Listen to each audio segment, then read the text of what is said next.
எல்லாருக்கும் வணக்கம். கடமையை செய் பலனை எதிர்பார்க்காத. என்னடா நம்ம எதுக்கோ எதிர்பார்த்துட்டு இருந்தோம், இது என்ன ஒரு ஸ்லோகம் சொல்கிறான்னு பார்க்குறீங்களா?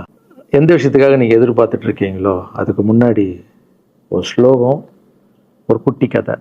ஏன்னா இந்த வீடியோ முடியும் போது அந்த ஸ்லோகத்துக்கும் அந்த குட்டி கதைக்கும் ஒரு லிங்க் இருக்குது, சரிங்களா? கடமை செய் பலனை எதிர்பார்க்காத, அதான் அந்த ஸ்லோகம். எனக்கு ரொம்ப பிடிச்சிது. என்னடா இது, கடமையை செய்ய சொல்கிறாங்க, பலனை எதிர்பார்க்க வேணான்றாங்கல்லன்னு நிறைய பேருக்கு அந்த ஸ்லோகமெல்லாம் ஒரு டவுட் ஒன்று இருக்குது. வேலை பண்ணுறோம், வேலைக்கேற்ற கூலி எதிர்பார்க்கக்கூடாதா? இவ்வளோ கஷ்டப்பட்டு உழைக்கிறோம், சம்பளத்தை எதிர்பார்க்கக்கூடாதா அப்படின்னு. அந்த ஸ்லோகத்துடைய முழு மீனிங் என்னன்னா ஒரு கதையாக சொல்லிடுறேன். ஒரு பெரிய வீடு, ஒரு மிகப்பெரிய பணக்காரர். அவர் ரூமு மட்டும் க்ளீன் பண்ணுறதுக்கு ரெண்டு ஆட்கள் இருப்பாங்க.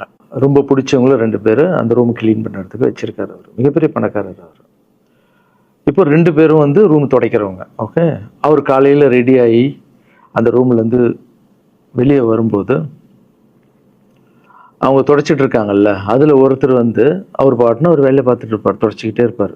இன்னொருத்தர் இருக்கார்ல, அவர் போய், சார் உங்கள் ட்ரெஸ்ஸு சூப்பராக இருக்குது சார், சார் நீங்கள் போட்டுக்கிற கண்ணாடி நல்லா இருக்குது சார், சென்ட்டு சூப்பராக இருக்குது சார், நல்லா இருக்குது சார், சூப்பராக இருக்கீங்க சார், எனக்கு பேக் கொடுங்க சார் அப்படின்னு வாங்கிட்டு போவார். இன்னொரு ஆள் வணக்கம் சார் சொல்லிட்டு வேலையை மட்டும் பார்த்துட்டு இருப்பாராம். இப்படியே தினமும் நடக்கும். அப்புறம் அந்த ஓனர் வந்து இந்த ஊரை விட்டு வெளியூருக்கு போகிறாரு. போகும்போது 2 வேலைக்காரங்களும் கூப்பிட்டு ஒருத்தருக்கு வந்து 1 மாதம் சம்பளம் எக்ஸ்ட்ரா, யார் கூட பேக்லாம் தூக்கிட்டு போய் எப்போ பார்த்தாலும் நான் சூப்பர்னு சொன்னார்ல, அவருக்கு 1 மாதம் சம்பளம் எக்ஸ்ட்ரா. இன்னொரு ஆளுக்கு ஒரு வீடு வாங்கி கொடுத்து அவரை, நீ என் கூடவே வந்துருங்க, நான் அவர் கூடவே அவரை கூப்பிட்டு போகிறேன். இவன் ஓடி போய் கேட்டானா, சார் என்ன சார் தினமும் நான் தானே சார் உங்கள் பேக் எடுத்துருந்தேன், நான் கொடுத்த வேலையை நீ கரெக்டாக பண்ணல, நீ ஜால்ரா அடிக்கிறதுலையே இருந்த, எனக்கு இது நல்லா இருக்கு அது நல்லா இருக்குன்னு. ஆனால் அவன் வேலையை மட்டும்தான் பார்த்தான். வேலையை கரெக்டாக பார்த்தா பலனு கடவுள் கொடுப்பார், அந்த பலன் தான் இது அப்படின்னு சொன்னான். இப்போ விஷயத்துக்கு வருவோமா? திருச்சி கிழக்கு தொகுதி. இன்னைக்கு நான் என்ன முடிவு சொல்கிறேன் இதுதானே. நான் திருச்சி கிழக்கில் நிற்கணும்னா நான் முதல்ல அரசியலுக்கு வரணும். நான் அரசியலுக்கு வரேனா இல்லையான்றதை சொல்கிறேன். அரசியல் எப்படி என் வாழ்க்கையில் வந்ததுன்னு சொல்கிறேன். உங்களுக்கு நல்லா தெரியும், என் வீட்டில் குழந்தைங்கள வளர்த்துக்கிட்டு நான் பாட்டுன்னு சோஷியல் சர்வீஸ் பண்ணிகிட்டு இருந்தேன். மாற்றுத்திறனாளிக்கு டான்ஸ் சொல்லி கொடுக்குறது, ஓப்பனர் சர்ஜரி பண்ணுறது, பசங்களை படிக்க வைக்கிறது, ஸ்போர்ட்ஸு, எல்லாத்துலேயும் என்னால் முடிஞ்ச வரைக்கும் பண்ணுவேன். என்னால் முடியல மற்றவங்கிட்ட கேட்டு பண்ணிகிட்டு இருந்தேன். இந்த டைமில் தான் ஜல்லிக்கட்டுன்னு வருது. ஒரு சில விஷயம்லாம் ஃபாஸ்ட்டாக சொல்லிடுறேன், உங்களுக்கு தெரிஞ்ச விஷயந்தான். ஜல்லிக்கட்டுன்னு வருது, அதில் நான் போகிறேன், சாப்பாடு போகிறதுக்காக குழந்தைங்களுக்கு போகிறேன். அப்படி நான் அந்த ஜல்லிக்கட்டு நடந்து முடிஞ்ச விஷயம்லாம் உங்களுக்கு தெரியும். அப்புறம் என் மேலே ஒரு தலைவர் விமர்சனம், எதுக்கு தலைவர்னு சொல்லுவாரா, நம்ம அண்ணன் தான், சீமான் அண்ணன் ஒரு விமர்சனம் வைக்கிறாரு. அதுக்கு நான் மறுபடியும் ஒரு ட்வீட் போடுறேன், அவர் ட்வீட் போடுறேன். அப்போ தான் என் வாழ்க்கையில் அரசியல்னு அந்த நுழையுது. நம்ம சாப்பாடு போகிறதுக்கு போகணும், இது என்னடா இவ்வளோ பெருசாக இருக்குது, அந்த ஜல்லிக்கட்டு தான் எனக்கு அரசியலில் உள்ள நுழைஞ்சது, என்னடா இவ்வளோ பெருசாக இருக்குது அப்படின்னு. அப்படியே போச்சு. அதே தலைவர் தான், அதே சீமான் அண்ணன் தான் ரஜினி சார் அரசியலுக்கு வர்ற மாதிரி பேச்சு அடிபட்ட உடனே அவங்க சைட்லேருந்து பேசுகிறாங்க, தலைவரை பற்றி பேசுகிறாங்க. தலைவர் எனக்கு வந்து ஒரு குரு, என்னை வாழ வச்ச தெய்வம், ஒரு அப்பா மாதிரி, ஒரு அண்ணன், அப்பா எல்லாமே சொல்லலாம். ஸோ அவரை பற்றி அதிகமாக பேச ஒரு முறையும் சூப்பர் ஸ்டாருக்கு ஃபோன் போடுவேன், அண்ணா ரொம்ப ஓவராக பேசுகிறாங்க, டெபா கம்முன்னு இருக்கண்ணா, நீ சைலண்ட்டாக இப்படியே ஓரளவுக்கு தான் நம்மளால் பொறுக்க முடியும். அதுக்கப்புறம் ஆடியோ ரிலீஸ் ஃபங்க்ஷனில் என் மனசில் கடலாம் உடச்சி சொன்னேன், அதை நீங்களும் பார்த்துருப்பீங்க, தெரியும். அதுக்கப்புறம் ஒரு ரஜினி சாருக்கு ஒரு ஃபங்க்ஷன் வந்தது, அந்த ஃபங்க்ஷன்லேயும் பேசினேன் இதை பற்றி. உங்களுக்கு தான் தெரியுமா அந்த வீடியோ, யார் ஓட்டப்பந்தயத்தில் ஜெயிக்கிறது, இப்போ கூட அந்த வீடியோ போயிட்டுருக்கு. அதை பேசணும், அது பாட்டு அப்படியே போயிட்டு இருந்தது.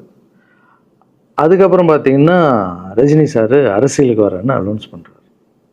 பண்ணோடனே நான் போய் தலைவரை பார்க்குறேன், என்ன வரீங்களா, நியூஸில் வருது, ஆமாக்கா நான் வரேன். இன்னும் பயங்கர சந்தோஷம். ஏன்னா வாழ்க்கையில் ஒளி ஏற்றி வச்சவர், அவர் அரசியலுக்கு வர்றாரு, அவருக்கு சப்போர்ட்டிவாக இருக்கணும் நம்ம. அப்புறம் எல்லாருக்கிட்டையும் போய் நம்ம கேட்டுட்டு இருக்கோம், தலைவர் வந்துட்டாருன்னா எல்லாமே குழந்தைங்களுக்கு இன்னும் நிறைய பண்ணலாம் அப்படின்னு, என்ன நானும் வரேன்னு அப்படின்னா ரொம்ப சந்தோஷம் அப்படின்னு ஸ்ட்ரெயிட்டாக கிளம்பி நான் ட்ரஸ்ட்டுக்கு வரேன். என்னுடைய ட்ரஸ்ட்டு, என்னுடைய ஃபேன்ஸு எல்லாரையும் கூப்பிட்டு என்னுடைய வெல்விஷர்ஸ் எல்லாரையும் கூப்பிட்டு உட்கார வச்சு தலைவர் அரசியலுக்கு வராரு. புரியுதுங்களா? எனக்கு வந்து எழுத படிக்க தெரியாது, அதான் ஒரு ட்வீட் பண்ணணும், இதெல்லாம் ரெடி பண்ணுங்கன்னு தமிழில் சொல்லிவிட்டு அவங்க ரெடி பண்ணிட்டு இருக்க ஒரு டீம். இன்னொரு டீம் உட்காந்து என்கிட்ட கேள்வி கேட்குறாங்க, தலைவர் அரசியலுக்கு வந்து அவர் வந்து சிஎம் ஆகிடுவார், நீங்கள் வந்து அமைச்சர் ஆகிடுவீங்களாண்ணே, சுகாதாரத்துறை அமைச்சர் தான் நம்ம வந்து ஆப்ரேஷன் நிறைய பண்ணலாம், இன்னொருத்தர் கல்வித்துறை எடுத்தால் நிறைய படிக்க வைக்கலாம். டேய், கடமை செய்யணும், பலன் எதிர்பார்க்கக்கூடாது. சுகாதாரத்துறை அமைச்சர், இது வந்து கல்வித்துறை, இதெல்லாம் படிச்சுங்க வர இடம். அண்ணன் படிக்கலடா. எல்லாருக்கும் படித்த இடத்த போட்டு ஒரே இடத்துல போய் முடங்கி போய் படிப்புனா படிப்பு மட்டும், எல்லாம் கட்சி வளரட்டும், தலைவர் வரட்டும், எல்லா துறையிலேருந்து ஹெல்ப் கேட்டு நல்லா பண்ணுவோம், பெரிய ட்ரஸ்ட்டு கட்டுவோம். இப்போன்னா சின்ன ட்ரஸ்ட்டில் தான் நம்ம இருக்கோம். சின்ன வீட்டில் 60 குழந்தைங்க நீங்கள் இருக்கீங்க, 100 ஏக்கரில் கட்டுவோம். ஊனமுற்றோர்கள் இந்த பக்கம் திருநங்கைகளுக்கு, இந்த பக்கம் முதியோர்களுக்கு ஒரு பெரிய ட்ரஸ்ட் கட்டி பண்ணுவோம்டா. சூப்பர்ண்ணா. இன்னொருத்தர் டக்குன்னு அங்கேருந்து, அண்ணா நம்மளை எதிர்த்து பேசின்னு இருக்கார்ல சீமான் அண்ணா, அவருக்கு ஆப்போசிட்டாக எதிர்த்து நில்லுங்கண்ணே அப்படின்னா. அது அரசியல் இல்லை. ஒருத்தர் மேலே கோவத்தால் நம்ம அரசியலுக்கு வந்தால் அது வந்து வெறுப்பு அரசியலாக மாறும். அரசியல்ன்றது மக்களுக்கு நல்லது பண்ணுறதுக்காக வரணும். இப்போ அவரை நான் அழிக்கணும், அவரை நான் ஏதோ ஒன்று செய்யணும்னு அந்த ஆசையில் வந்தேன்னு வச்சுங்களேன், ஆசை என்ன ஆகும், கோபமாக மாறும். கோபத்துலேருந்து என்ன வரும், வார்த்தைகள் தப்பாக வரும். வார்த்தைகள் மட்டும் வராது, தப்பான வார்த்தைகள் வரும். மக்களுக்கு நம்ம மேலே மரியாதை இல்லை, மக்களுக்கு நம்ம மேலே மரியாதை இருக்காது, போயிடும். ஸோ அதால் அரசியலுக்கு வரணும்னா அவரை அழிக்கிற இவழியாக இருக்கு. பதிவை பற்றி பேசுகிறத ஃபஸ்ட்டு விடுங்கடா, ஃபஸ்ட்டு வேலையை பார்ப்போம்டா. நம்ம தலைவர் வரேன்னு சொல்லிட்டாரு, ட்வீட் போடுங்களா அப்படின்னு ட்வீட் போட்டுட்டு அங்கேருந்து போட்டுட்டு வீட்டுக்கு போகிறேன். இங்கே தான் பெரிய ட்விஸ்ட் இருக்குது எனக்கு. வீட்டுக்கு போகிறேன். வீட்டுக்கு போனோன்னா எப்பவும் நான் அம்மா கிட்ட போய் ஒரு விஷயத்த சொல்கிறதுக்கு முன்னாடி ஒரு சர்ப்ரைஸ் ஒன்று பண்ணுவேன். எங்கள் அம்மா கோவில் கட்டுறது கூட, கோவில் கட்டிட்டு ஸ்டாச்சுலாம் ஆர்டர் பண்ண அப்புறம் தான் அந்த ஸ்டாச்சுவே காமிச்சாங்க அம்மாவுக்கு. அதே மாதிரி அரசியல் விஷயத்துலையும் போய் சொல்லலான்னு அம்மாவை கூப்பிட்டு ஃபேமிலியெல்லாம் உட்கார வச்சு, அம்மா தலைவர் அரசியலுக்கு வர்றாரு, சரி கண்ணா, நானும் அரசியல் போடுறேன், இங்கே பரமா ட்வீட் போட்டிருக்கேன் அப்படின்னு அம்மா முகம் டக்குன்னு மாறிச்சு. மாறிட்டு ஓகே கண்ணா, ஓகே கண்ணா சாப்பிடலாம் அப்படின்னு எழுந்து போயிட்டாங்க. என்ன இப்படி போக மாட்டாங்களே, ஒரு விஷயத்த சொன்னால் சூப்பர் கண்ணான்னு பேசுவாங்கள்ல, 1 hour அதில் இருக்கிற நல்லது கெட்டது எல்லாம் பேசுவாங்க, என்ன போயிட்டாங்க அப்படின்னு ஒரு ஃபீல். சரி, இது உடம்பு சரியில்லை போல, அப்செட்டில் இருக்கான்னு விட்டேன். அப்புறம் 2-3 நாள் அவங்ககிட்ட பேசவே மாட்டுறாங்க. கூப்பிட்டு உட்காரு, என்னம்மா உனக்கு பிரச்சனை, ஏதாவது தப்புன்னா அடின்னா அடிச்சிடுமா, என்னம்மா இப்படி பேசாமல் இருக்குன்னா, இல்லை கண்ணா நீ அரசியல் போனது எனக்கு பிடிக்கல அப்படின்றாங்க. ஏமா அரசியல் போனால் பிடிக்கல? இல்லை கண்ணா, அது ஒரு சாக்கடை, அரசியலுக்கு போகக்கூடாது, அது வந்து பணம் கொடுக்குறாங்க அரசியலுக்கு, ஊட்டு வாங்குறதுக்கு பணம் கொடுத்து தாங்க நான் ஜெயிக்கிறாங்க. அதுக்கப்புறம் ஜாதி இல்லைன்னுவாங்க, ஜாதி இருக்குது, மதம் இல்லைன்னுவாங்க, மதம் இருக்குது, அந்த சாக்கடைக்குள்ளே நீ போகாதப்பா. நம்மளுக்கு வாழ்க்கையை ஒளி வச்சு ஏற்றி வச்சவர் தாங்க நம்ம சூப்பர் ஸ்டார், அவர்கிட்ட என்னை கூப்பிட்டு போப்பா, நான் சொல்கிறேன், அவர் ஒரு ஆன்மீகவாதி, அவரும் அரசியலுக்கு வருவானா, இந்த வயசில் அவர் நிம்மதியாக இருக்கட்டும், எதுக்கு அரசியலுக்கு வர்றாரு, என்னை கூப்பிட்டு போ, அப்பாயின்மெண்ட் வாங்கி கொடுத்துருந்தாங்க. அப்பாயின்மெண்ட் வாங்கி கூட நானும் வேறு கனவுல வந்து மைண்ட் வைஸ், அம்மா நான் சொல்கிறது கேளுமா, நம்ம எத்தனையோ இப்போ வந்து எல்லா குழந்தைங்களுக்கும் ஒவ்வொரு ஸ்டேஜில் போய் கேட்டு தானேம்மா ஹெல்ப் நடக்குது. இப்போது தலைவர் வந்துட்டாருன்னா நம்ம தாராளமாக பண்ணலாம்லம்மா, உன் கையில் எவ்வளோ காசு இருக்கோ அதுக்கு மட்டும் செய், அரசியல் வேணான்னு சொல்கிறேன் அப்படின்னு போயிட்டான். அந்த ஃபேஸ் வந்து அதுக்கப்புறம் அடிதான் நம்மளுக்கு. சரி, இந்த உலகத்தில் அம்மா மீறி பண்ணலாம், ஆனால் நான் உருப்பிட மாட்டேன், எனக்கு நல்லா தெரியும். இந்த உலகத்துலேயே எனக்கு யாருன்னா எங்கள் அம்மா தான். அது அம்மா இல்லை, எங்கள் கடவுள்னே சொல்லலாம், நான் எதிர்க்க பார்க்குற கடவுள். சரி, அம்மாவுக்கு சொல்லி புரிய வைக்கலாம், என்னடான்னு தலைவர்கிட்ட போய் எப்படி சொல்கிறது, பசங்கிட்ட ஒரு பயங்கர பில்டப் கொடுத்துட்டோம், அது இதுன்னு எல்லாம் வேலை பார்த்துட்டு இருக்காங்க, என்ன பண்ணுறது. அந்த டைமை பார்த்து கொரோனா வருது, ஒரே ஷாக்கு, வெளியே போக முடியாதுன்றாங்க, இல்லைன்னா முடிஞ்சு போச்சு. பிரச்சாரம் பண்ண வெளியே போக முடியாது, தலைவருக்கு உடம்பு சரியில்லாமல் போகுது, ஹைதராபாத் ஷூட்டிங் போகிறாரு, உடம்பு முடியல, அப்படியே எல்லாமே கொலாப்ஸ் ஆகுது. அப்புறம் தலைவர் அலௌன்ஸ் பண்ணுறாரு, நான் அரசியலுக்கு வரல, டாக்டர்ஸ் வந்து போகக்கூடாதுன்னு சொல்லிட்டாங்க, கொரோனா டைமில் நம்ம வந்து பிரச்சாரம் போக முடியாது, அதை காரணம் சொன்னார், அது உங்களுக்கு எல்லாருக்கும் தெரியும். அவ்வளோதான், தலைமையில் கை வச்சுன்னு உட்காந்துட்டோம். நான் ட்ரஸ்ட்டில் இருக்கிற குழந்தைங்க மற்றவங்க எல்லாரும் என்னென்னோ நினச்சி ஒர்க் பண்ணிட்டு இருந்தால எல்லாரும் அப்செட்டில் உட்காந்துருக்கோம். தலைவர் ஒருத்தம் போய் பேசி பார்க்கலாம் அவர்கிட்ட, தலைவர் வர்றாரு, கூப்பிட்றாரு, போகணும். அந்த மாதிரி தலைவரை பார்த்ததில்லை நான். அப்படியே எனக்கு புரிஞ்சுது, அவர் ரொம்ப வலியில் இருக்கார் அப்படின்னு. எவ்வளோ சுறுசுறுப்பானால உடம்பு முடியலைங்கண்ணா, பரவாயில்ல, உங்கள் உடம்பு தானே முக்கியம், என்ன இதெல்லாம் என்னென்ன தூக்கி போடுங்கண்ணா. இல்லைங்கண்ணா, இத்தனை வருஷம் என்னை வாழ வச்சாங்கல்ல, அவங்களுக்கு ஏதாவது ஒன்று பண்ணணும்னு நினச்சாங்கண்ணா, இங்கே குத்துதுக்கண்ணா, எனக்கு என்ன பண்ணுறதுன்னு தெரியல, ரொம்ப கஷ்டமாக இருக்கு அப்படின்னா. அண்ணே அதை விடுங்கண்ணே, எல்லாம் அப்படின்னு அவர்கிட்ட பேசிட்டு அவர் வந்து அப்போ நான் முன்னாடி பேசும்போது அவர் சொல்கிறார்,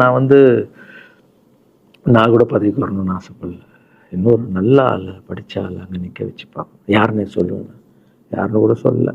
அது அப்படியே போச்சு. அவர் மனசுக்கு மட்டும்தான் தெரியும், யாருன்னு கூட சொல்லலை. ரொம்ப அப்செட்டாக இருந்தார். சரி ஓகே, இதுவும் கடந்து போகணும். அப்படியே கடந்து போச்சு. எனக்கும் காஞ்சனா படம் அது இதுன்னு பெரிய ஹிட் ஆகுது.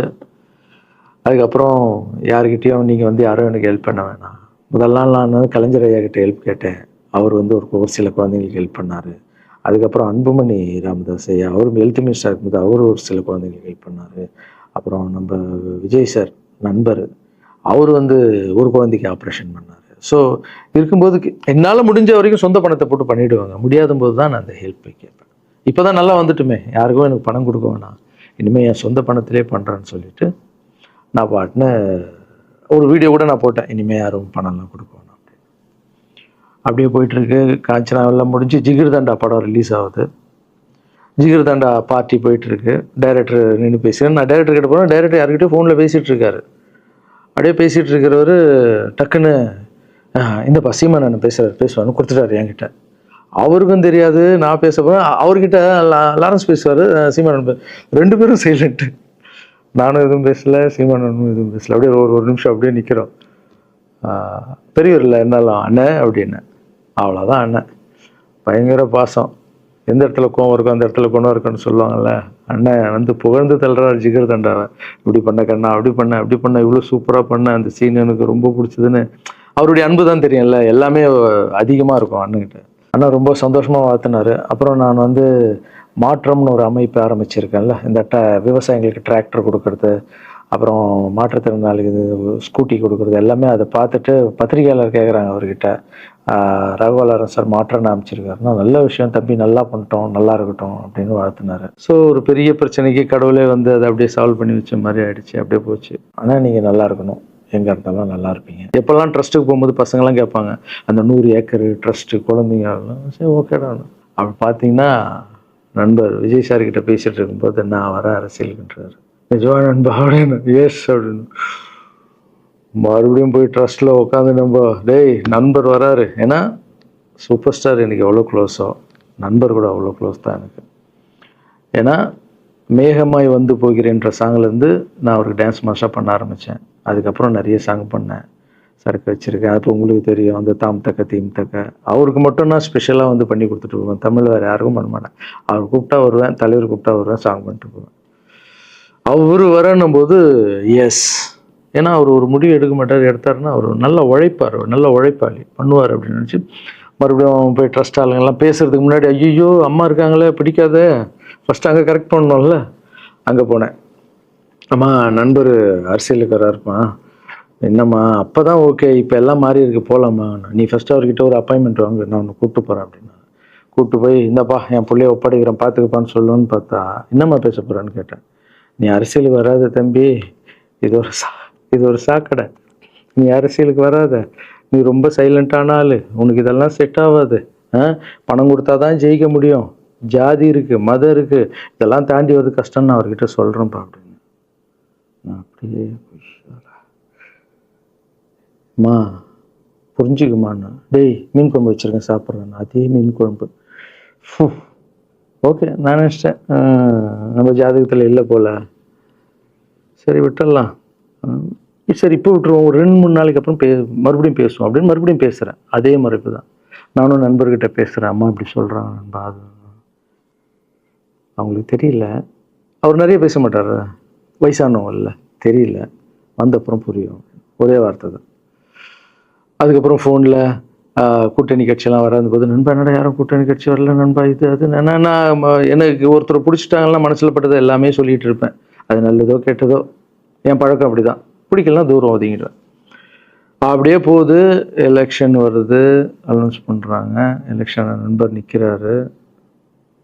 ரிசல்ட் அன்றைக்கி டோட்டலாக மாறுது எல்லாமே, அப்படியே தலைகீழாக ஆகுது, புரட்டி போடுறாரு சரித்திரத்தை. வேற அம்மா இப்போ முதல்ல தெரிந்து எங்கள் அம்மாவை தான். எனக்கு ரொம்ப ஆசையாயிடுச்சுன்னா எங்கள் அம்மா மேலே அம்மா பேர் கண்மணி. கண்மணி அப்படின்னு தான் கூப்பிட்டு போவேன். எங்கன்னு கூப்பிட்டு போனால் அம்மா கொண்டு என்னடா இவ்வளோ உஷாராக வர, என்ன விஷயம், இங்கே வா உங்ககிட்ட தான் பேசணும். நீ என்னம்மா சொன்ன, பணம் கொடுத்தா தான் ஓட்டு போடுவாங்க, ஜாதி இருக்குது, மதம் இருக்குது, புது ஆளுங்களை வர விட மாட்டாங்க, ஜெயிக்க முடியாது, இதெல்லாம் சொன்னல. நண்பர் ஜெயிச்சிட்டார் பத்தியாம்மா. அந்த ஒரே ஒரு முகத்துக்காக ஓட்டு போட்டிருக்காங்க. நம்பிக்கையான ஆள் வந்தால் போடுவாங்கம்மா, நல்லவங்களாம் வரலாமா, புரிஞ்சுக்கம்மா, என்ன விடுமா. இப்போ என்னம்மா சொல்கிற அப்படின்னு கேட்டேன். முதல் முறையாக எங்கள் அம்மா முகத்தில் ஒரு சிரிப்பை பார்த்தேன் நான். ஆமாம் கண்ணா, அந்த புள்ள எல்லாத்தையும் மாற்றிடுச்சு, இவ்வளோ பெரிய வெற்றியடி வரணும்னு நான் எதிர்பார்க்கலப்பா. ஒரு நல்ல மனுஷன் வந்து பண்ணணும்னு நினச்சா அது முடியுங்கண்ணான்ற நம்பிக்கை எனக்கு வந்திருக்குப்பா அப்படின்னு அம்மா சொன்னான். அப்போ என்ன போயிடலாமா, ஓகேவா அப்படின்னு கேட்டேன். போகண்ணா, நீ நினச்ச மாதிரி பண்ணு அப்படின்னு அம்மா சொன்னோன்னு காலில் சாஸ்தாமா வந்தேன். தேங்க்யூ ஸோ மச்மா அப்படின்னு. ரொம்ப ஹாப்பி நான். அம்மா ஓகே சொல்லிட்டாங்க அரசியல் வர்றதுக்கு. இப்போ நான் தாய்க்கு நிகரான்னு நினைக்கிறேன். என் ரசிகர்கள் கேட்குறேன், நான் அரசியலுக்கு வரலாமா? இதை பார்த்துட்டு இருக்கிறவங்களுக்கு, இந்த மக்களை கேட்குறேன், நான் அரசியலுக்கு வரலாமா? அந்த தகுதி எனக்கு இருக்கா? நீங்களும் சொல்லுங்கள். இந்த வீடியோ பார்த்துட்டு இருக்கவங்க கமெண்ட்ஸ் போடுங்க. பசங்களா, இவங்க தான் என்னுடைய 22 வருஷத்தினுடைய உழைப்பு. அரசியலுக்கே வராமல் மக்களுக்கு நான் செஞ்ச சேவை உங்கள் கண்ணு முன்னாடி நிப்பாட்டியிருக்கேன். இப்போ உங்கள் வயசு என்ன? 22 வயசாகுது. ஒரு வயசில் என் கையில் வந்தார் இவர். அந்த ஃபோட்டோவை நீங்களே பாருங்கள். இப்போ 22 வயசு. ஒரு குழந்தைய வளர்க்குறதுக்கு நீங்கள் எவ்வளோ கஷ்டப்படுவீங்க உங்களுக்கு தெரியும்ல. அந்த கஷ்டம் என்னென்னா, ஸ்கூலுக்கு அனுப்புறது ஃபீஸ் கட்டுறதுலேருந்து, உடம்பு சரியில்லாமல் போனான்னு அவன் ஆசைகளை நிறைவேற்றுறதுலேருந்து, ஒரு குழந்தைக்கு அப்படின்னா 60 குழந்தைங்களை வளர்த்துருக்கேன். எவ்வளோ பிரச்சனை வந்திருக்கேன், எவ்வளோ நோய்கள் வந்திருக்கும், எவ்வளோ நைட் தூங்காமல் வந்திருக்கேன், அதில் எவ்வளோ டிஸ்டர்ப், அதுவும் என் வீட்டில் வளர்த்துருக்கேன். இதெல்லாம் எதுக்கு பண்ணேன்னா, எந்த ஒரு எதிர்பார்ப்பும் இல்லாமல் கடமை செய் பலனை எதிர்பார்க்காதான்ற இந்த வார்த்தை எனக்கு ரொம்ப பிடிக்கும். அதுக்காக செஞ்சுருக்கேன், என் மக்களுக்காக செஞ்சுருக்கேன். ஏன்னா மக்கள் தான் என் படத்தை பார்க்குறாங்க. மக்களால் தான் நான் கார் வாங்குகிறேன், வீடு வாங்குகிறேன், சந்தோஷமாக இருக்கேன். அவங்களுக்கு இந்த சொசைட்டிக்கு நான் ஏதாவது பண்ணணும். அரசியலுக்கு வர்றதுக்கு முன்னாடியே பண்ண விஷயங்கள் பார்த்தீங்கல்ல. 22 வருஷம் உழைச்சிருக்கேன். ஒரு கதை ஒன்று சொன்னேன்ல, 2 வேலைக்காரங்க இருந்தாங்கன்னு. சின்சியராக யாருக்கும் ஜாலர் அடிக்காமல் எதுவும் பண்ணாமல் என் தொழிலுக்கு தர்மமாக, என் மக்களுக்கு தர்மமாக என்ன பண்ணணுமோ 22 வருஷம் உழைச்சி உங்கள் கண்ணு முன்னாடி நிப்பாட்டிட்டேன். அந்த ஓனர் ஒரு பலன் கொடுத்தார்ல, அந்த ஓனர் யார் தெரியுமா? கடவுள். அந்த கடவுளுக்கு தெரியும் எனக்கு என்ன பலன் கொடுக்கணும். இதுக்கு தான் அந்த கதை லிங்க் ஆகும்னு சொன்னேன். ஸோ நீங்கள் சொல்லுங்கள், நான் அரசியலுக்கு வரணுமா வேண்டாம்? வேண்டாம்னா வேணாம் சொல்லுங்கள். வாப்பா, வாடாகண்ணா, வா நண்பா, வாங்கண்ணா அப்படின்னு சொல்லுங்கள். என் முடிவை நான் உங்களுக்கு சொல்கிறேன். உங்கள் முடிவுக்காக காத்திருக்கேன்.